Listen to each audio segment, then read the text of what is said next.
بسم اللہ الرحمن الرحیم۔ حضرت ابو امامہ باہلی رضی اللہ تعالی عنہ سے روایت ہے کہ نبی کریم صلی اللہ علیہ وسلم نے ارشاد فرمایا، جس کا مفہوم یہ ہے کہ میں جنت کے کنارے کے محلات میں اس شخص کے لیے گھر کی ضمانت لیتا ہوں جو حق پر ہونے کے باوجود جھگڑا چھوڑ دے، اور میں اس شخص کے لیے جنت کے بیچوں بیچ گھر لینے کی ضمانت دیتا ہوں جو شخص مذاق میں بھی جھوٹ نہ بولے، اور میں اس شخص کے لیے جنت کے اعلیٰ حصے میں گھر کی ضمانت دیتا ہوں جو شخص بد اخلاقی چھوڑ دے۔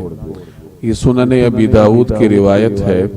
3 قسم کی بیماریاں ایسی ہیں جو معاشرتی امن کو خراب کرتی ہیں، لوگوں کے درمیان تعلقات خراب ہوتے ہیں۔ وہ یہ ہیں کہ آپس میں جھگڑے ہوں، دوسرے نمبر پر جھوٹ ہے، اور تیسرے نمبر پر بد اخلاقی ہے۔ نبی کریم صلی اللہ علیہ وسلم نے اس روایت میں ان تینوں بیماریوں کو چھوڑنے پر اجر کا اعلان فرمایا۔ چنانچہ ارشاد فرمایا کہ جو شخص جھگڑا نہ کرے، یعنی دوسرے کے ساتھ صلح کا برتاؤ کرے، جیسے قرآن کریم کی ایک آیت ہے وَالصُّلْحُ خَيْرٌ، کہ صلح میں اللہ تبارک و تعالی نے بھلائی رکھی ہے۔ تو جو شخص دوسرے کے ساتھ جھگڑا چھوڑ دے، چاہے وہ حق پر ہی کیوں نہ ہو۔ بعض اوقات ایسے ہوتا ہے کہ ایک آدمی حق پر ہوتا ہے، لیکن اگر وہ اپنا حق لینے پر اصرار کرے تو باہمی جھگڑے تک نوبت پہنچ جاتی ہے۔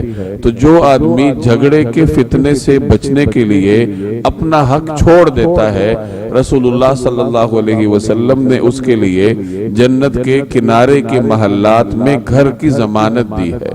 دوسرے نمبر پر وہ شخص جو کسی حالت میں جھوٹ نہ بولے، یہاں تک کہ مذاق میں بھی نہ بولے۔ عام طور پر مذاق میں جھوٹ بولنے کو لوگ ہلکا سمجھتے ہیں، بلکہ آج کل ہمارے ہاں مذاق میں جھوٹ بولنے کو فن سمجھا جاتا ہے۔ لوگ اس کو ایک علامت تصور کرتے ہیں، مذاق کی فنکاری سمجھتے ہیں اس کو، کہ ایک دوسرے کو جگتیں مارتے ہیں، مذاق میں جھوٹ بولتے ہیں۔ تو نبی کریم صلی اللہ علیہ وسلم نے اس روایت میں مذاق میں جھوٹ چھوڑنے والے کے لیے جنت کے بیچوں بیچ گھر دینے کی ضمانت لی ہے۔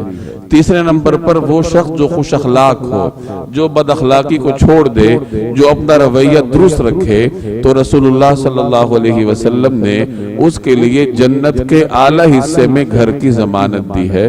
اللہ تبارک و تعالی مجھے اور آپ کو عمل کرنے کی توفیق عطا فرمائے۔